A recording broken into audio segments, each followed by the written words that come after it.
And here we go. So welcome everybody, this is going to be game number... Game number 1. In a best of 5 in between Hera and Liereyy, representing Aftermath D in Empire Wars Duo on the left side. They're playing in yellow and green. It is going to be always yellow and green for one team and blue and red. Wait, no, I messed this up already. Okay, so yellow and red for one team and green and blue on the other side. This is Arabia, and we have Shed and JazBas playing at the first. Apparently Zane is not going to play in the first game in this one. And we have Mayans for JazBas. We have Sheddy Boy playing with Magyars, interestingly, in this one. Very, very aggressive scout opening that we could see. Other side, Liereyy is playing Vietnamese as expected in red, as Shed is trying to delay that archer range and house a tiny bit, and he is actually going to delay the first archer range. Left side, Hera playing in Khmer. So Khmer and Vietnamese, I was more or less right with my prediction. And in the meanwhile, Mayans coming in here with double ranges for JazBas. His gold is a little bit exposed, but this is definitely wallable in the long run.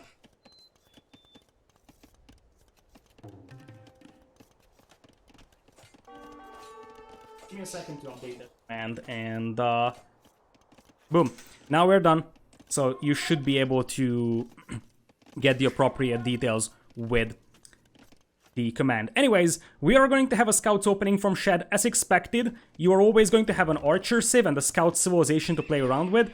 Hera is the scout civ and Liereyy is the archer civ, and Shed is going to play the role of the scout civilization over here. For now, villager count looks pretty much even. Shed is behind by like half a villager or so. His gold mine is a little bit abandoned, but apparently he's going full on food. 19 on food already for him. This is going to be a very, very heavy commitment towards scouts, and those scouts will be way better than the ones from Hera. Hera, on the other hand, patrolling this hill over here, waiting for reinforcements, coming in with the Khmer scouts. Targeting Blue's gold mine over here in this one. Now, there is 2 archers over here, but they don't really do enough damage to deal with those scouts. One thing that would be great from Blue here is like 1 spearman to protect this gold mine. The barracks is so close, indeed, here comes the spearman, and that should be more than enough to protect that. And in the meanwhile, Shed is going to have a quite massive horde of scouts here. Cheaper Magyar scouts help quite massively. Liereyy will be fully evolved soon on the left side if this attack doesn't actually hit him. And apparently the archers will be moving straight towards the base of Shed. Normally, what you want to achieve is being able to hit the scouts player, because the archer player is always slower reinforcing just because he has slower units. So the appropriate way to play this one for Shed would be probably to hit Hera, but apparently he decides, oh yeah, I'm just gonna go for Liereyy, and apparently there was a hole, and the scouts move in. Liereyy loses 1 villager. In the meanwhile, Hera bumps into that spearman with the scouts, loses 1. Wall is actually going up here, and defensive tower coming in here for Shed might actually come in just in time, but this is going to be pretty close. Liereyy is getting in here. Nice quick pause from Shed, just to make sure that those archers cannot camp down the bottom of the tower. Shed loses 1 villager, but Liereyy will probably have to evacuate here in this one. And these scouts are very, very far away from going back to help. That's the problem for Shed here. Like, these scouts cannot escape. Can they? Oh, look at that! There is the hole that Liereyy didn't actually notice.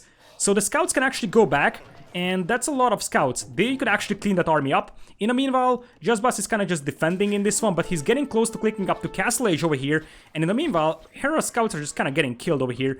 Blue lost the villager that was walling here, which is going to be a bit of a concern, and apparently Shed could lose some wheels here as well. Hera already at 42 wheels, that's actually a pretty nice villager count, but you already have wheelbarrow coming in here for some players, so I think that's still relatively even. I would say Fort Raven coming in here with the 2nd month of a sub. Thank you so much, much appreciated. And these are +1/+1 scouts with bloodlines. They will just evaporate Lierey's army here. It might even be worth it for Shed to delete the house over here just so he can get a proper surround, but this is going to be a very, very costly defeat here for Liereyy, even with those Vietnamese archers having slightly better HP. But the cheap Magyar scouts are trading very, very cost efficiently against those archers, and Shed still retains his scout numbers. And this would be the moment to try and hit Hera. Hera apparently is not fully evolved. There is actually a hole over there in between the wood line and the house. But if Shed just sends in his scouts here and cleans this one up, then we're gonna have Liereyy with a very, very little army here. Just 12 archers in comparison to having 18 here from JazBas. JazBas is also going into Castle Age. Shed is going to be the final player to click up apparently. He's a little bit far away. But remember that he's gonna make up for that with the free iron casting, so I think that's still going to be fine for him. This is actually a bad fight though here for blue. He kind of doesn't have the archers in here, and those scouts with +1 armor and bloodlines, they will just absolutely shred those spearmen.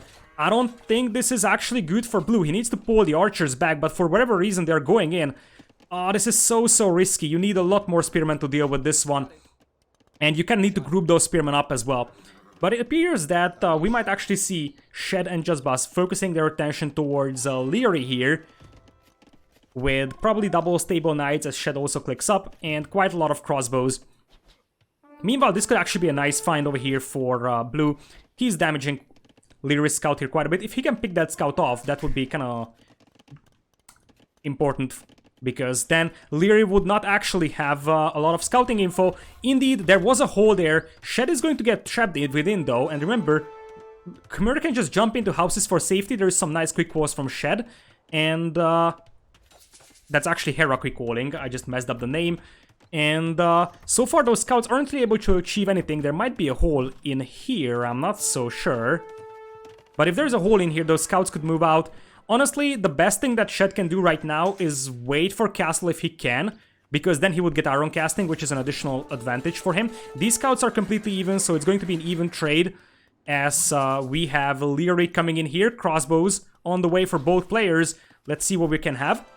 Here in this one though, higher HP, remember, for Vietnamese archers, but JazBas has the archer armor, so this could get pretty good here. Hera cleans up those scouts, and they still has quite a lot of scout numbers over here, so light cav will actually be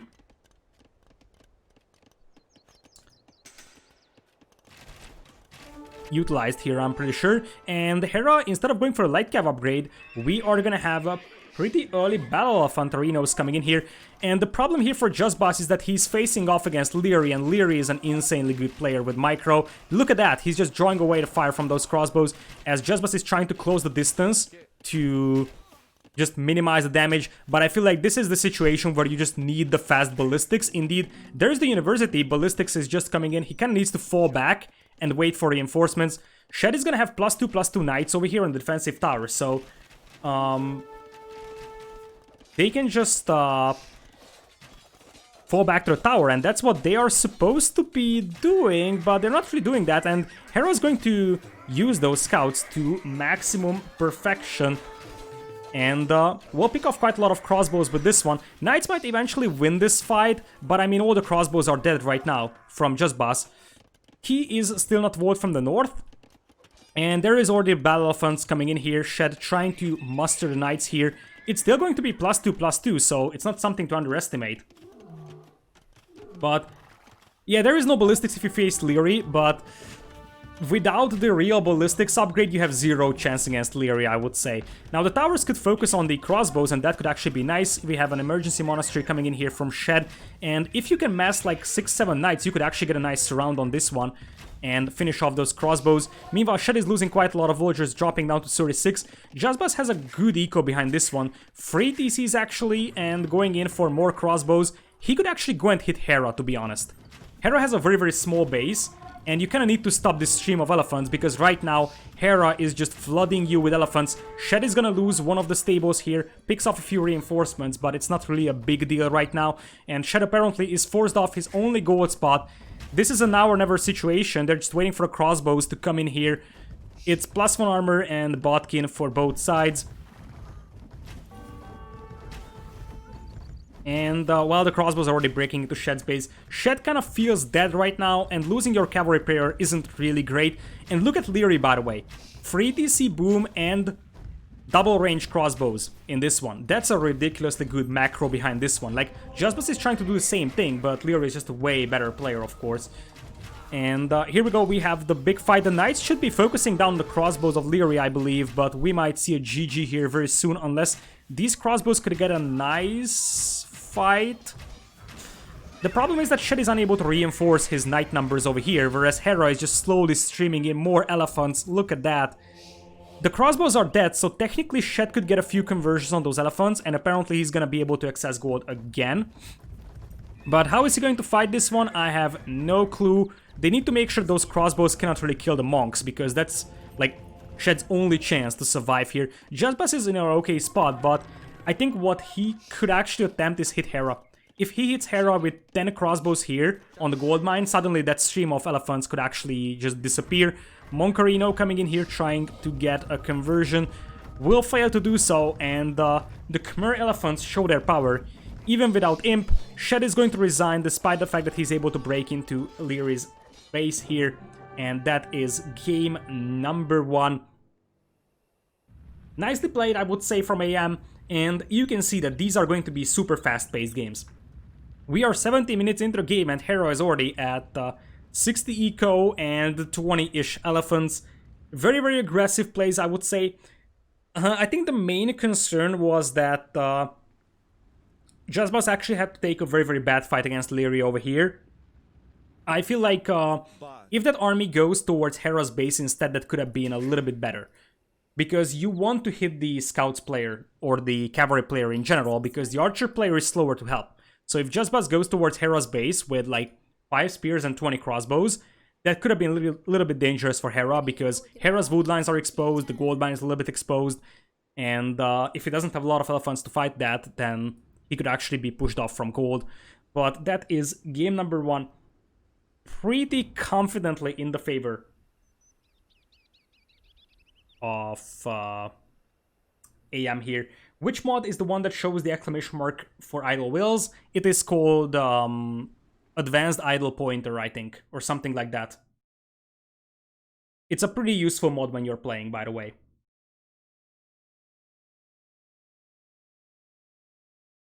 Anyways, let's take a look at the quick stats here. Liereyy with 39, 34 KD here. Hera also had a pretty nice KD in this one, 5 buildings raised.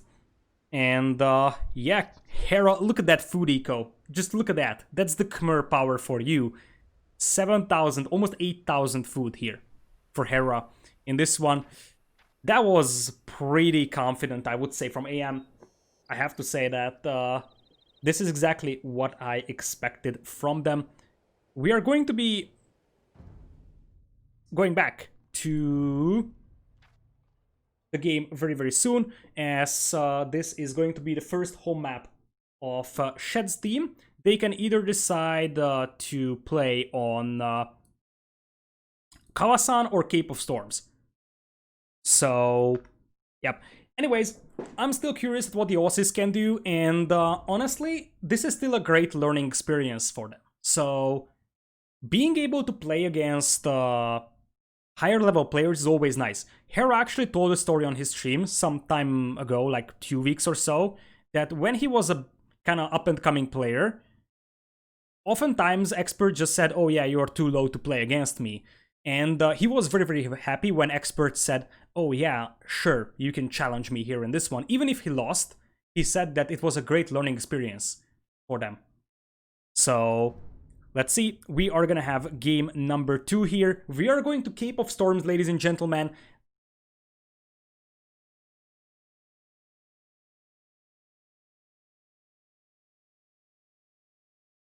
So, welcome. This is going to be Cape of Storms in game number 2 of Empire Wars duo between Shed and JazBas. Apparently Zane is not playing today.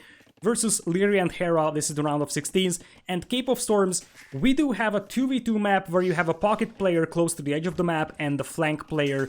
This is a map unique in that aspect. Otherwise, it's a hybrid map that also features some water elevation, because this is the stormy coast of South Africa. This is the winner of the Two Pools tournament community mapping contest from 2019. So this one was selected by experts and casters from like 10-15-ish submissions.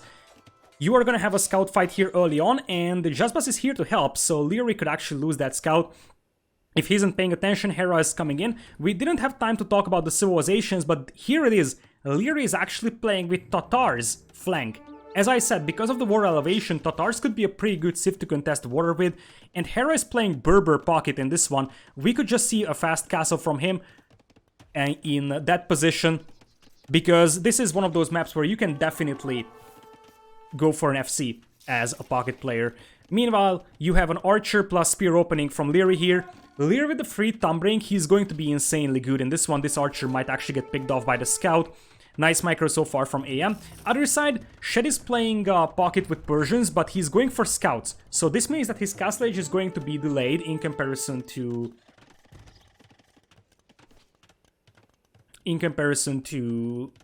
Hera on the other pocket, but these scouts could actually deal some damage, and oftentimes FC isn't really worth on this map, because you have the Serengeti wood lines, you have exposed gold mines.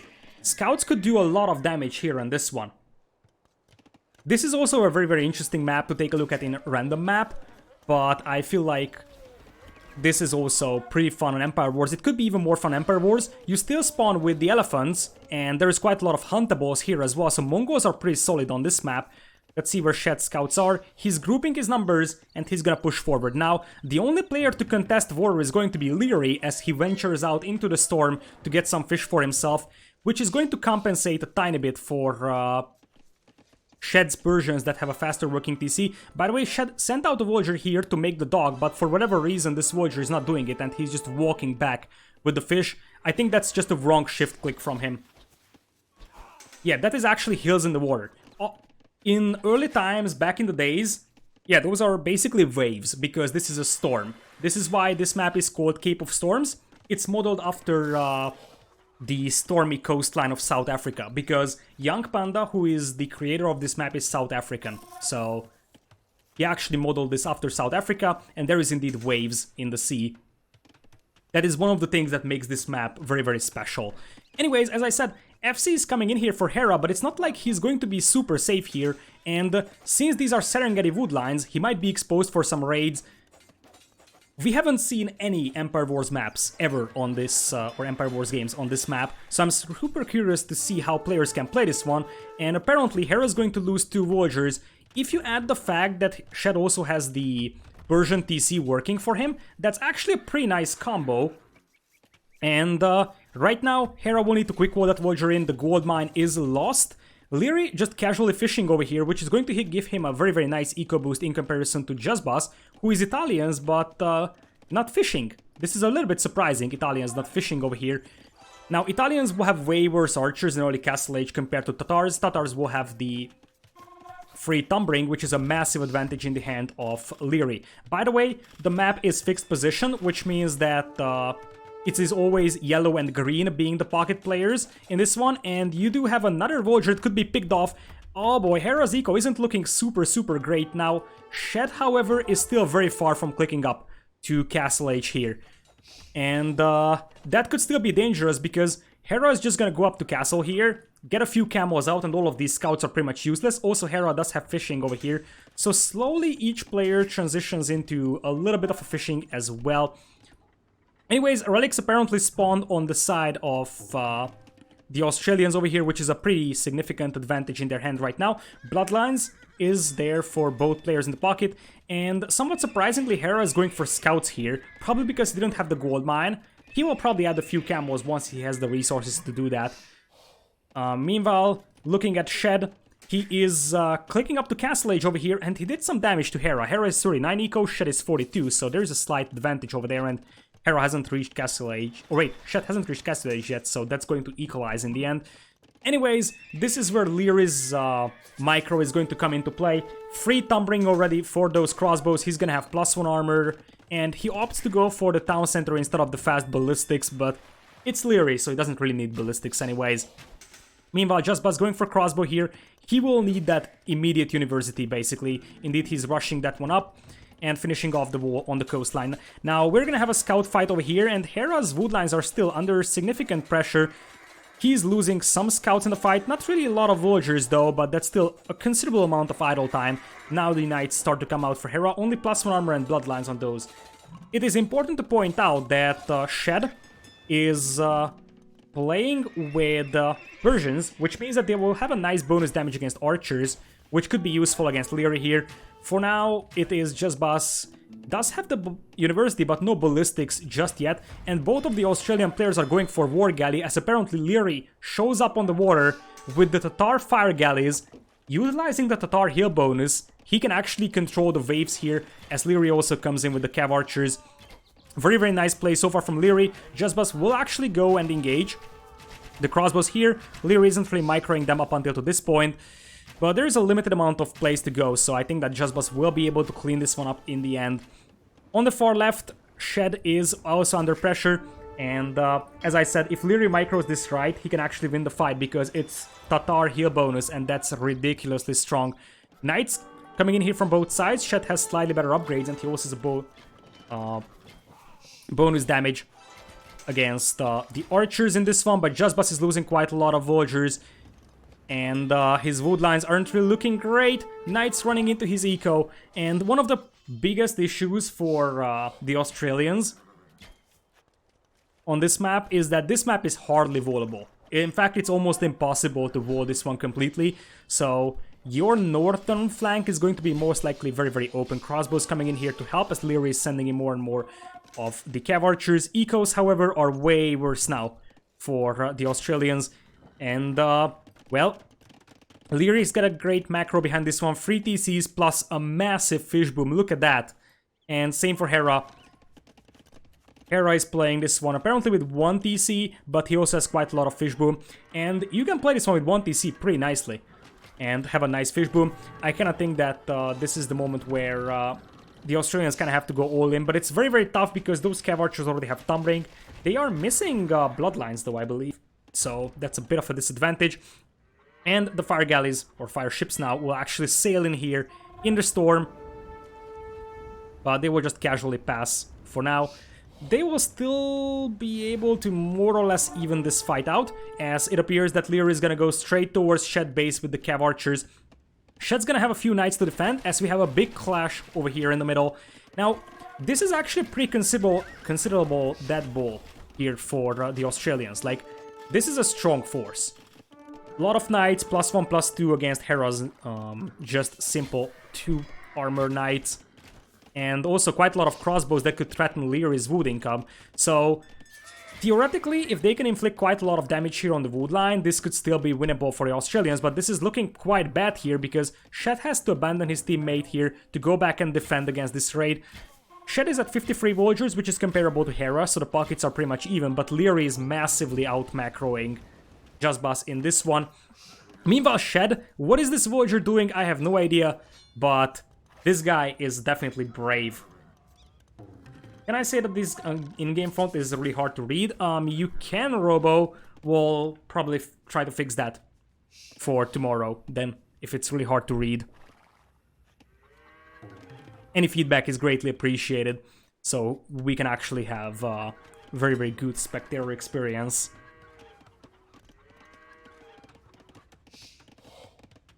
Alright, so Liereyy appears to be winning the water in this one. I don't think that Shed is going to be able to hold this flood of fire ships off in this one. So your only chance here, I would say, for the Australians is to try and hit Liereyy and somehow kill some of his wheels, but it's very, very hard.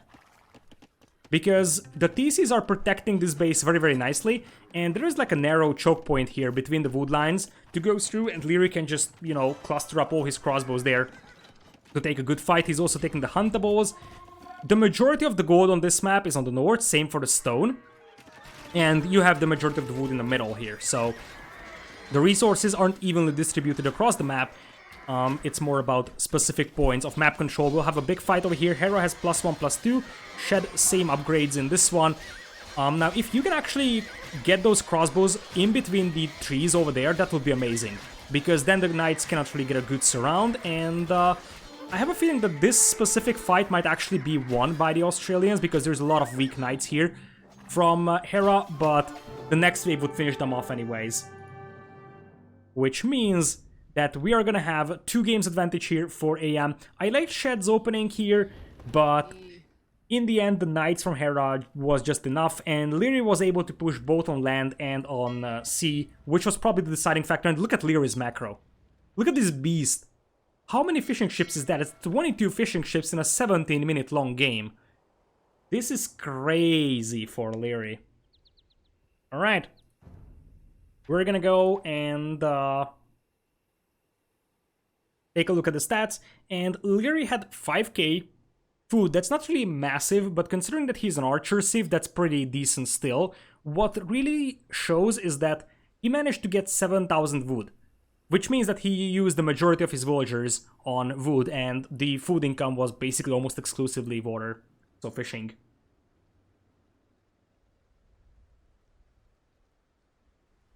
So, yep. So much for that. Castle Age time, way better for Hera over here, but at the beginning, Shed was able to pick off a few villagers from Hera.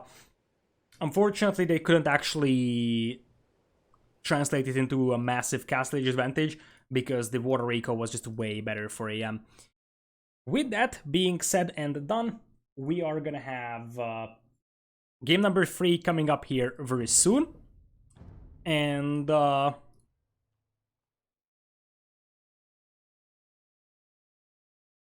well, that is going to be the other home map of the Australian team, which is, give me a second, take a look, Kawasan. Now, Kawasan is also a hybrid map over here, so Lierey's macro could be extremely good on that one as well. I would expect Lithuanians and Aztecs to be picked here. Hera's team has Lithuanians, and Shed's team does have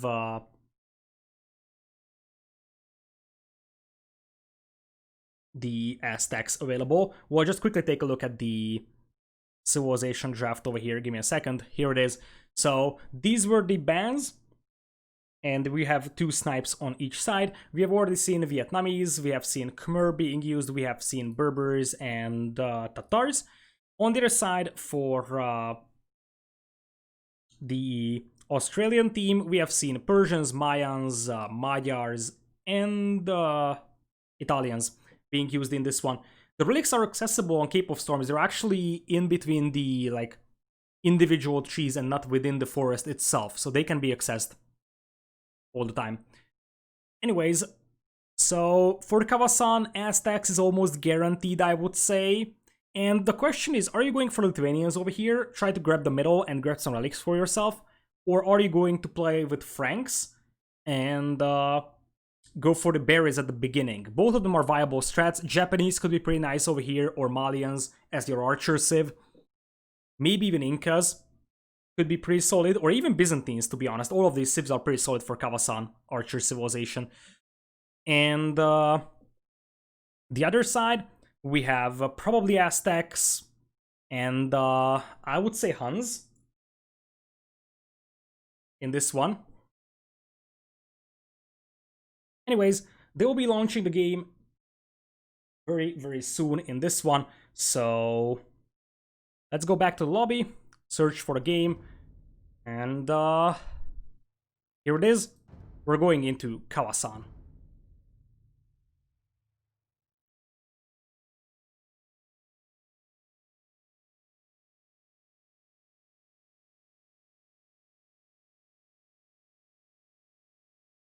Alright, so welcome everybody. This is going to be game number 3 in a best of 5 in between Liereyy and Hera versus Shed and JazBas. This is the round of 16s of Empire Wars Duo, and we are gonna have Kawasan as the home map, or the second home map of the Australians. We have Portuguese here for JazBas, surprisingly, in blue, and Shed playing in green as Huns. Liereyy is playing Incas in red, and we are gonna have Hera playing in Franks in yellow. So we're not going to see Lithuanians here, we're seeing aggressive civs, and we also don't see Aztecs here, somewhat surprisingly. Portuguese is a very, very weird choice here, but the early cartography helps quite a bit. I still believe that Aztecs could have been a little bit more interesting for civilization selection for the Australians over here. We will have super early walls here, that was the plan, and it appears that Liereyy is just gonna go for towers in this one. Going with the eagles, not even dropping an archer range, he's gonna go straight up tower his opponent in this one. He already has the extra armor on the villagers, and this is an extremely aggressive strategy. Shed is pulling the boys, but I mean, those are already Inca villagers, and forging is already coming in here. This could be an extremely strong game, and it could be perfect against this strat, because apparently Shed wanted to wall themselves very, very fast. Liereyy is going back home, actually. But if Liereyy brings in a few spearmen here, then he's going to be absolutely fine. He's pulling more villagers, and forging just kicks in. He just wants to wait until forging happens, and he's gonna take a villager fight. Scouts are already coming in here as well. This is all about focusing it down on the Hunnic player. Kill the Scouts player, and then the other one is going to be slow moving, and you can just outrun him and raid as much as possible. This could be an extremely fast game I would say. Now, Liereyy isn't really microing his villagers over here, but scouts are already coming in. And, well, villagers being blocked here as well by Hera. Hera is coming in with the scouts. He's actually going to get a Hera snipe done here. Tower already coming inside. And meanwhile, Liereyy is actually going to back this one up with a fishing eco, just to make sure that he isn't really falling behind an eco. This is actually very, very dominant so far from AM. Tower is up. And this means that all of these villagers might not even get the tower up here, which is a massive disaster for Shed. Or is it going to be a doubt tower? Yeah, more or less. You're losing quite a lot of villagers over here, and Shed is pretty much dead. There is a few archers coming in here, accompanied by a few spears, but it's not really going to change a lot, and I like this move from Shed here, walling in the villager, but it's not something that Liereyy has to care about, to be honest. He can just move and tower somewhere else. These scouts could now hit JazBas' eco, because JazBas is like streaming in archers one by one, so they could get picked off as reinforcements. And it appears that Liereyy is probably going to try and deny the food eco here. He right now does not see that Shed is on water, and neither does Shed see his opponent being on water, but I think Liereyy is going to make a fire galley at some point once he suspects that his opponent is on fish, and will just try to make sure that his opponent is out of food. In this one, scouts splitting up on the north, and Shed trying to take this fight. That's a lot of scouts, so I would have loved to see Liereyy bringing in a few spears here instead of the eagles, but eagles with +1/+1 are pretty sturdy as well in general, and they're actually better at killing villagers. Here's the big fight. Malicious coming in here for Shed. He's trying to pull everything that it is possible to be pulled, and honestly, I mean, there is no support here from Hera down south, which means Liereyy could lose quite a lot of villagers. Right now he's running for his life. I mean, Shed is at 38 villagers, so is Liereyy. Did Shed lose enough here? Because apparently Liereyy also lost quite a lot of villagers in this one, and he seems to be destined to lose even more very, very soon, because these guys down south are pretty much trapped in here. More scouts coming in here for Hera. He's playing this one with double stables, by the way, and once you have bloodlines, well, he's Frank, so he's not gonna have bloodlines, but with +1/+1, they can actually take some fights against spearmen as well. But in the meanwhile, Liereyy is losing all of these villagers. They're just trading Liereyy to Shed here, basically, because Shed's eco is an absolute mess, and if the scouts can actually hit this wood line, Shed is pretty much done. But Liereyy doesn't really have great villager count either. Liereyy is just gonna be like, okay, I'm gonna pull some more wills. In this one, JazBas does have quite a lot of archers in this one, to be honest. And one of the things that he could do is send a few archers towards Lierey's base, because that could be pretty devastating towards the Australian player's economy.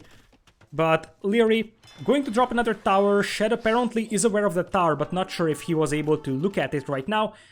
Just some friendly fishing over here. Liereyy already notices that this is actually happening, and both of the players will be going for fire galleys.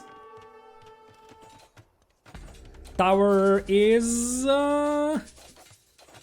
it's gonna go up for Liereyy, but all it is going to achieve is being able to pick off like one scout in this one.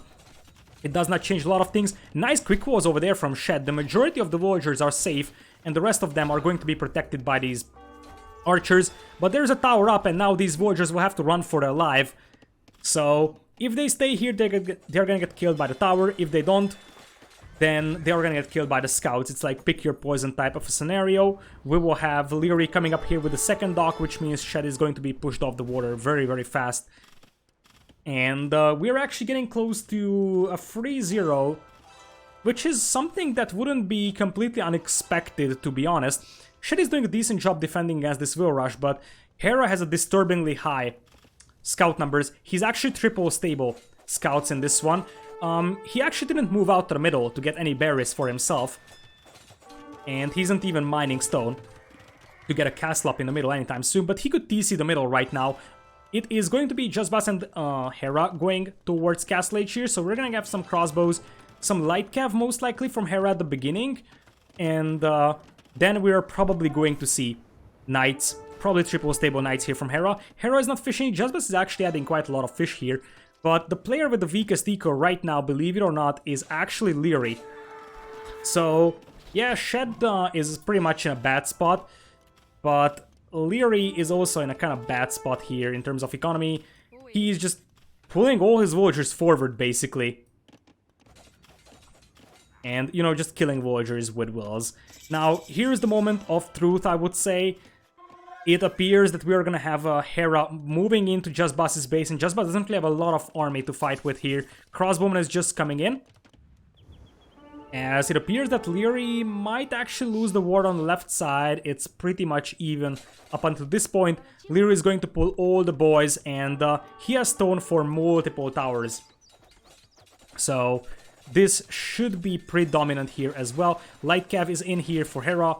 And yeah, there is some crossbows. Light Cavs only have +1 armor right now, so they will die relatively fast to the crossbows. But still, JazBas is losing eco here, and literally what we are seeing from Liereyy is killing the market with wheels. Guess what? He's actually trapped in here, and Liereyy could lose a lot of wheels. Meanwhile, crossbows also march into Hera's base, and they actually find a nice spot to fight here. +2 armor is there for Hera, now switching into Knight, so he should be able to clean this one up, but they inflict quite a lot of damage. And being honest, these villagers aren't really in a great spot. Has Zane played at all today? Nope, Zane hasn't played today. And it appears Liereyy is going to win the war on the left side. And Shed still doesn't really have a lot of wood income. In fact, Shed has 20 villagers on wood somewhere. It's the southern wood line that he's possessing. But, Liereyy, he's just running around right now. As Shed is going to call it in the end. He just doesn't have the eco. Liereyy and Hera dominantly winning this one. I think that's it. That's not unexpected. It was pretty dominant. The 2 finalists from Red Bull Voldo 2 winning this series. And with that, advancing to the next round. 50 kills for Hera. He has had a great food eco as well. And yep. Shed and JazBas tried, they really tried, and their effort is really appreciated, but they're just facing against 2 very, very tough opponents.